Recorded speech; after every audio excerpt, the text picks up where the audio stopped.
Hey everybody, welcome to Made You Luke. My name is Luke. Today we're going to be talking about that incredibly creative and yet oddly mathematical process called looping.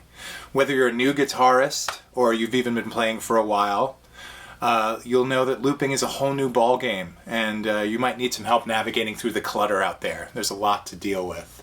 So that's why I'm here. I'm going to help you with 3 things that you can use to start making fantastic loops on your own right away. So let's get started.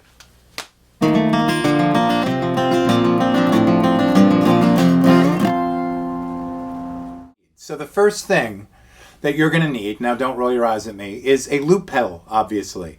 The reason I say that is because there are literally dozens to choose from. There are ones for beginners with one button on them, and there are like large boxes with like enough controls for a small plane. For example, look at mine. My pedal is the Boomerang 3, which I think is possibly one of the most complex pedals out there. There are up to 4 loops in this thing. You have a lot of effects on this thing. There's volume and fade, and you can sync them, you can freestyle them, you can link it up to MIDI, which is a whole cool thing.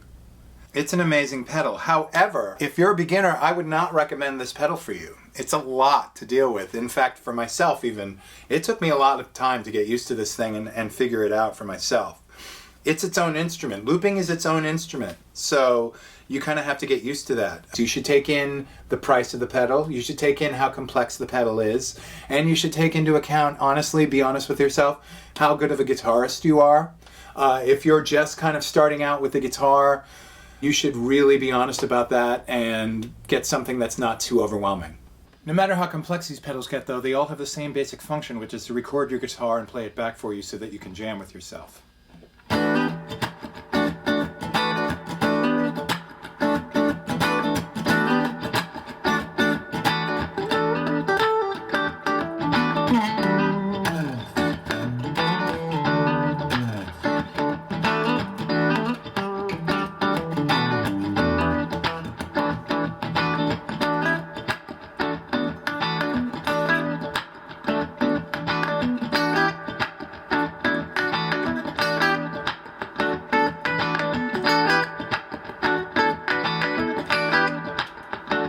I will put a couple links in my description page of different pedals that you might like, and you should check those out and see what's right for you. The second thing you should get is an octave pedal. Now, what is an octave pedal? It is a pedal, like it says, that takes your guitar sound and raises it or lowers it an octave.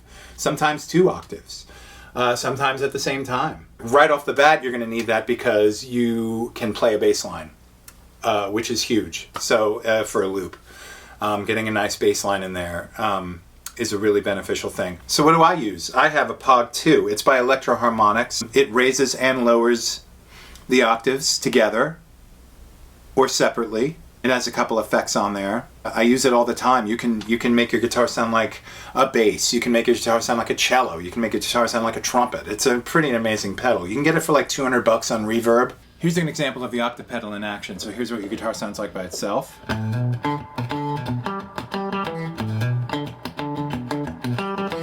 Here's what it sounds like with the pedal.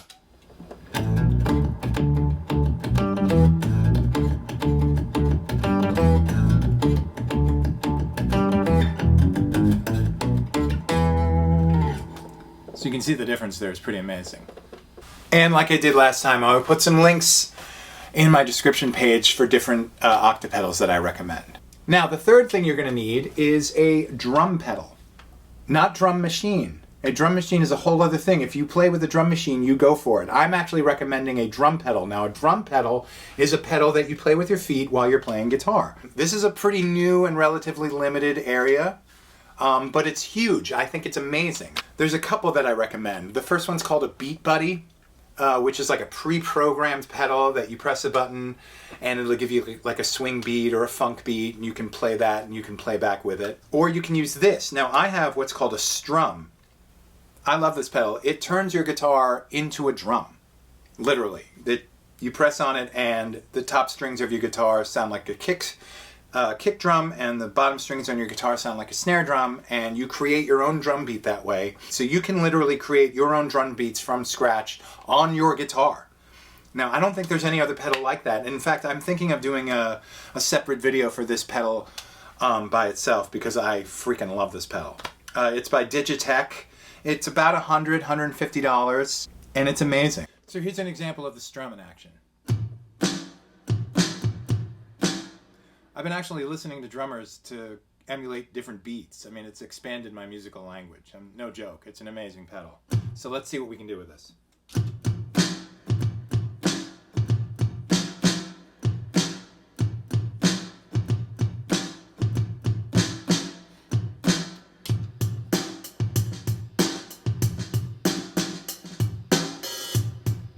Now you're free to jam with it.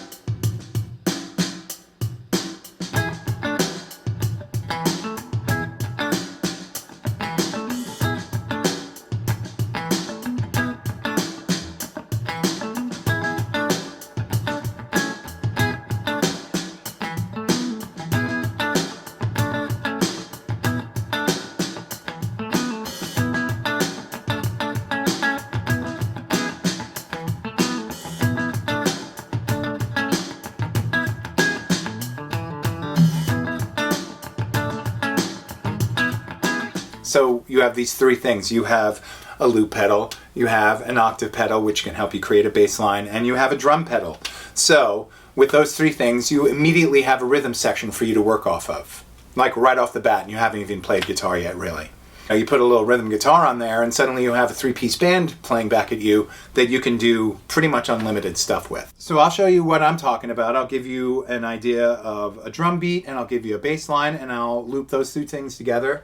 And I'll show you how I make my loops and how you can too at home. So before I sign off, could you please like and subscribe to this channel? That would be amazing. I do a lot of music on here, and I'm going to do a lot of gear reviews. We are brand new. We're just a month old. So I hope you can get on board and join us. Thanks a lot. So let's see how we can make a loop together.